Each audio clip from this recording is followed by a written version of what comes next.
एक गांव था जो बाहर से बहुत अमीर और चमचमाता हुआ दिखता था। वहां के लोगों के पास बड़े बड़े महल थे, सोने की गाड़ियां थीं, लेकिन किसी के चेहरे पर कोई खुशी या हंसी नहीं थी। और इस अमीरी का राज गांव के बाहर एक घने जंगल में छुपा था। जंगल के बीचों बीच एक पुराने पेड़ के साथ एक काला शीशा खड़ा था। कहते हैं जो भी रात के ठीक 3 बजे उस शीशे के सामने जाकर अपनी कोई परेशानी उस शीशे को दे देता, शीशा उसके बदले उसे करोड़ों की दौलत देता था। इसी दौलत के लिए किसी ने अपनी नींद का सौदा कर लिया, किसी ने अपनी खुशी बेच दी और किसी ने अपना डर शीशे को दे दिया। इसीलिए लोगों के पास पैसा तो बहुत आ गया था, लेकिन वो अंदर से पत्थर के बन चुके थे। इसी गांव में थुंग थुंग रहता था, अपनी बीवी और 1 साल के बच्चे के साथ। थुंग थुंग के पास एक फूटी कौड़ी नहीं थी। कभी कभी तो कई दिनों तक भूखा ही सो जाता और गांव वाले अक्सर उसके पास आते और बिना किसी भाव के कहते, अरे थुंग थुंग, तू क्यों इतनी तकलीफ सह रहा है? जाकर अपनी कोई भावना उस शीशे को दे दे और हमारी तरह अमीर बन जा। लेकिन थुंग थुंग हमेशा कहता,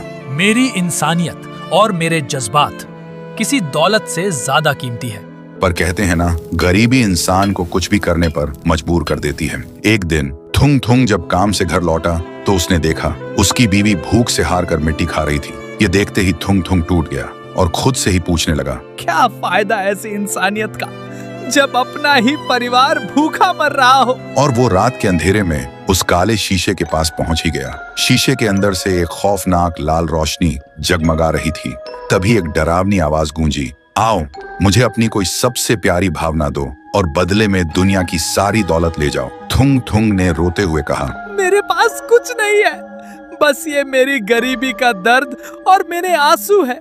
यही ले लो और मुझे एक वक्त की रोटी दे दो। जैसे ही थुंग थुंग के आंसू जमीन पर गिरे, अचानक एक जोरदार धमाका हुआ। शीशा अपने आप टूटकर बिखर गया, लेकिन शीशे से कोई दौलत नहीं निकली, बल्कि काले धुएं का एक भयानक बवंडर बाहर निकला। वो कोई और नहीं, रायस्टार की खूंखार और भूखी आत्मा थी, जो सालों से उस शीशे में कैद थी और किसी ऐसे इंसान का इंतजार कर रही थी जिसके अंदर सबसे ज्यादा दर्द हो। तभी रायस्टार की आत्मा हवा में घूमी और सीधा थुंग थुंग के शरीर के अंदर घुस गई। लेकिन जैसे ही वह थुंग थुंग के शरीर में घुसी, थुंग थुंग का शरीर सुनहरा हो गया। अगली सुबह गांव में हाहाकार मच गया। थुंग थुंग एक विशाल रूप ले चुका था और एक ही झटके में उन सारे पत्थर दिल अमीरों के घरों को राख में मिला रहा था। तभी वहां एक बाबा आया। बाबा ने अपनी जादुई ढाल आगे करते हुए चिल्लाकर कहा, रुक जाओ रायस्टार, इस बेकसूर थुंग थुंग के शरीर को छोड़ दो। और तुम चाहते क्या हो? सुनते ही थुंग थुंग का शरीर धीरे धीरे छोटा होने लगा और एक खौफनाक हंसी गूंजी। फिर एक बहुत ही भारी डरावनी आवाज में बोला, मैं इसे तब तक नहीं छोड़ूंगा जब तक इस वीडियो को देख रहे लोग चुपचाप सब्सक्राइब और लाइक वाला बटन नहीं दबा देते।